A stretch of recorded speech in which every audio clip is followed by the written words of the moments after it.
Nightmare. Do you feel any pressure to try to emulate David's style of video and sound editing, or are you content with your own style since it's your story? No, I'm content with it being its own thing. Yeah, I'm not trying to be David Lynch at all. I can't be. One, I'm not David Lynch. I mean, simple as that. It has nothing to do with being a famous artist or filmmaker. It has to do with the fact that I am literally not him as a human being. Just like David Lynch is not Stanley Kubrick. And Stanley Kubrick is, not John Carpenter. You know what I mean? Like, you can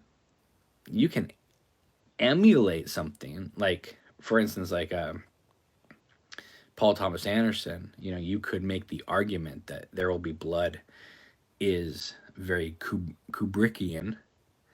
But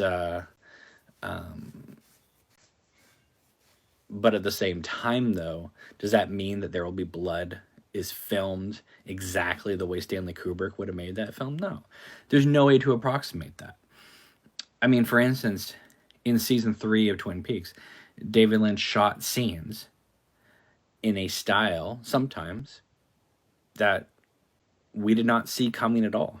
Like, with Laura in the lodge rising up and flying through the air, or Freddie taking on the Bob Ball. I mean, those were shot in a style that, personally, I didn't see David Lynch ever utilizing techniques like that. So,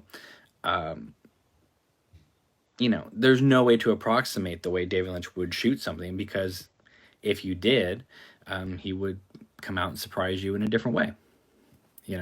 So I'm not sitting here going, okay, how am I going to do this scene in the style of David Lynch? Well, I have no idea the way David Lynch would actually...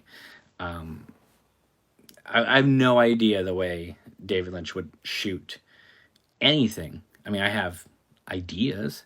If you were to say, okay, between 86 and 90, can you emulate David Lynch's style? Sure, you can. Absolutely.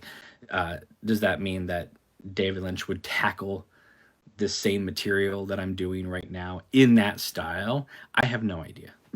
So, Martin